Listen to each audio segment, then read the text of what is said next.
Hi, this is Adrian. And I'm Cary.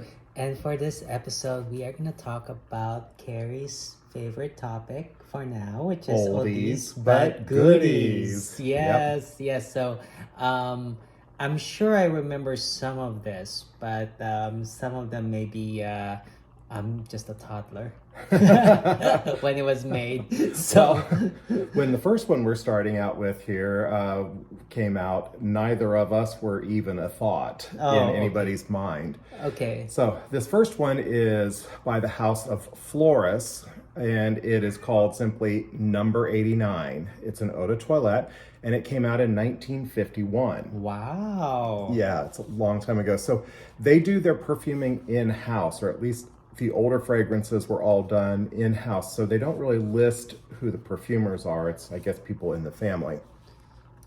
This one still gets a ranking above 4 on Fragrantica.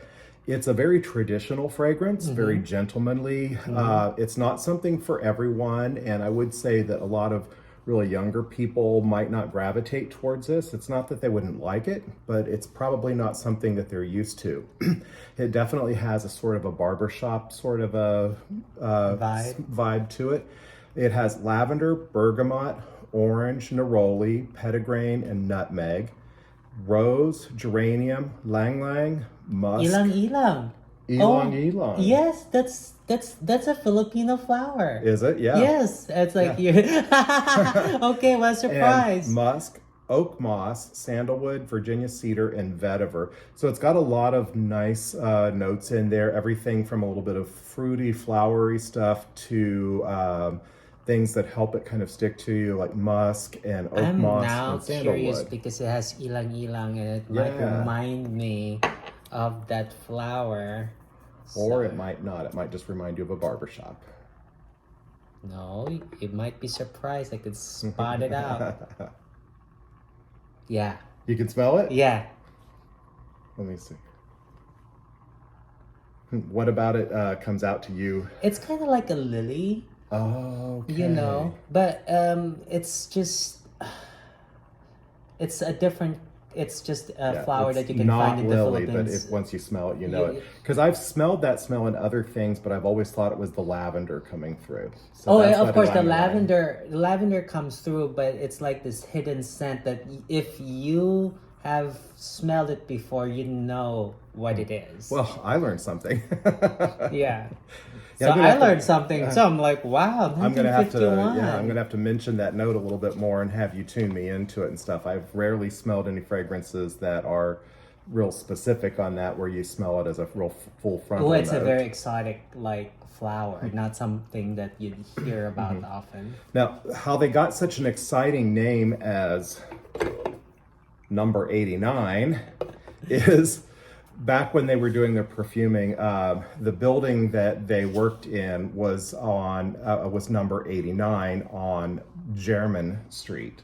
Okay. So they just named it for that because that was one that they came out with and stuff, and they just called it Number 89. Not very creative. No, but it was sort of a thing back then and stuff. So a little few facts about this, just interesting history and stuff. This was a favorite scent of Cary Grant, Sir Alec Guinness, and Ian Fleming, the creator of James Bond. I'm glad that Cary Grant liked it because he's very popular, even in the Philippines. And having a Filipino note in it, it's like, okay, now I'm gonna remember you. But it's a real goodie. It's not for everyone, but it is really classy and gentlemanly. Okay. I should mention, I'm going to try to go in date order. This one was 1951. Now we're jumping ahead about 20 years to the next one. Okay. This one is Halston Z14. Another number, and not very creative. I have no idea where they got the name for this, but that's what it's called. This one was by the House of Halston, and it was designed by two perfumers, Vincent Marcello and Max Gavari. This And one, this was 1974. 1974. Oh, wow. Still before I was born. Yeah, so it's going back in time. Now, this one had been out for a while, and I knew this one when I was I became aware of it, I think, when I was like in high school, and I smelled somebody wearing this, and I liked it. One of the things that always caught me about this one is it has this note of cinnamon that comes through. Yeah, it does. So it's a great cooler weather scent. It's great, like if it's sprayed on clothing, it sticks for a while. Now, I will have to say, from old bottles that I had of this and when I used to wear this used to be an all-day fragrance. You could put 2 or 3 sprays on, or back then it was usually a splash, so you put just like a little bit on and then kind of dabbed it. It would last literally all day. Now, it could be my nose was more sensitive back then, or it could be that the formulation has changed and it's weaker now. But you can, with the price on this one, which is pretty affordable, you can afford to overspray it. And it still smells like the original. There might be some slight differences in reformulation, but when I've looked over it, most of the stuff doesn't look like things that they had to take out of it because of the IFRA regulations. So this has cypress, lemon, bergamot, basil, gardenia, cinnamon, vetiver, patchouli, coriander, cedar, geranium and jasmine, leather, oak moss, benzoin, musk, amber, and tonka bean. I don't really get much of the tonka bean. A little bit of the amber, definitely some leather, and the cinnamon come through really well. And there are just a bit of the fruity notes that come through that just kind of give it a light, heady sort of a Something smell. of a floral like the jasmine. Yeah. Or probably the geranium I'm Yeah, smelling. it could be geranium or jasmine that are coming through.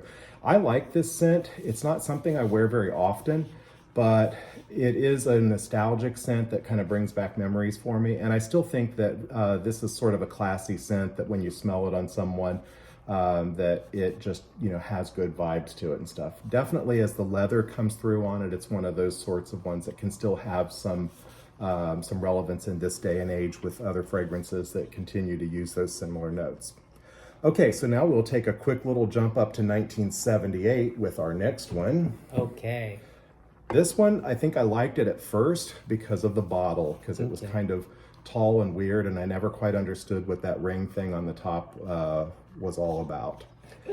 So this one, I had a friend who had a bottle of this, and whenever we would go out or something like that and be getting ready, I would always steal his cologne and put some of that on. So I remember liking this from back in the 80s when we would be going out clubbing and stuff like that. This one's by Karl Lagerfeld. It's simply called Lagerfeld Classic, and it's considered an amber woody fragrance.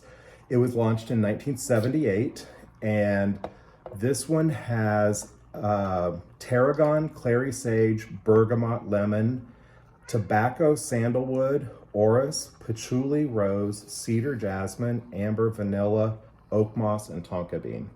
And I always like this one. This one has a sort of a maybe late summer into fall sort of a feeling to it. There's something still fresh and sort of uplifting, but also something that feels like it's carrying you into weather, that it's time to put on a sweater or something and to get ready for some cooler weather.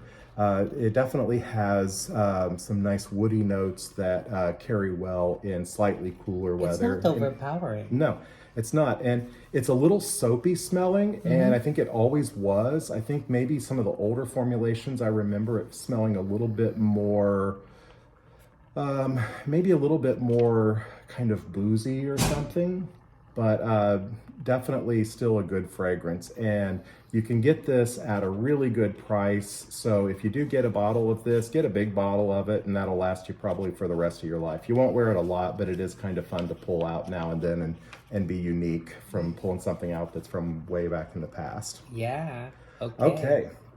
Now let's turn things up a notch and go to Cartier. This is a 1981 release, Santos de Cartier. Oh, okay. Okay, obviously by the House of Cartier. It's an amber woody fragrance, and this one came out in 1981, and the perfumer at the time that did this was Daniel Molière. This one still gets high ratings on Fragrantica. Oh, yeah. It's definitely a classy gentleman's fragrance. Yes, definitely. Yeah, this is not like a high school kid fragrance. No. Yeah, it's definitely and it's not a high school kid price either. It's still Cartier prices. So it gets high ratings on Fragrantica. It's still rated 4.2 out of 5 on Fragrantica. And it comes through with lavender notes, juniper, basil, lemon verbena, bergamot, galbanum, and neroli as top notes. Lots of fruity, flowery, leafy sort of notes. You know what it reminds me of? What? It's as if you have a corner office. Yeah. And definitely at the time when this came out, this was marketed really high end. It's still, for a fragrance that has been out for like 40 years or so, it's still commanding quite a high price. Lots of the ingredients in it are high price ingredients and natural. And it still comes through pretty strong. Oh, yeah. From what I can tell, from what I remember It can of last. it doesn't, this bottle of it, when I put it on, it lasts all day and then some. Clothes that I wore the day before, when I picked them up, I can still smell it on it. They're very gentlemanly scent. Yeah. So in the middle notes, it has pepper, nutmeg, vetiver, rosemary, geranium, clary sage, and cloves. And base, you have a nice sandalwood, amber, patchouli, vanilla, cedar, and coconut. Yes, Now, I can smell the coconut. see, I can't smell the coconut. That's I can interesting. smell a little bit. Just it comes I always through. smell the sandalwood. Oh yeah, the you cedar. you can smell those too. It's just like when you said coconut, I'm like, oh yeah, it does have that kind of coconut texture. You have to look for it. You know, if you didn't mention it, it's like you would have like missed it. But if you said if you know it's there, you can kind of sort it out. Yeah. Now, one thing I noticed with this one is it definitely changes character on the skin as compared to when it is on a strip. A lot more warmth comes out of it when it's on your skin. Some of those warmer notes like the patchouli, the vanilla, cloves, nutmeg stuff really comes through. After the first maybe 30 minutes or so, a lot of the headier stuff like the lavender, lemon verbena and stuff, it starts to evaporate away. And then you're left with those really nice notes like the nutmeg, vetiver, geranium, cloves, sandalwood and stuff. And it keeps on lasting for at least a good 8 hours or so at like an arm's length sort of a distance, and lasts on clothes like well into the next day. Yeah. So, okay. All right. I think I'm gonna wear this. That one's a nice one. Yeah, definitely one worth pulling out of the closet now and then. Now this one is a classic. A lot of people from the 80s are going to remember that they were rocking this one. I remember this. This is so popular. So popular. This one was fun to wear. I never really picked up on this one in the early days when this one first came out and stuff. I was still high schoolish and not really into colognes like this. I didn't have the money to be, because this was pricey back then.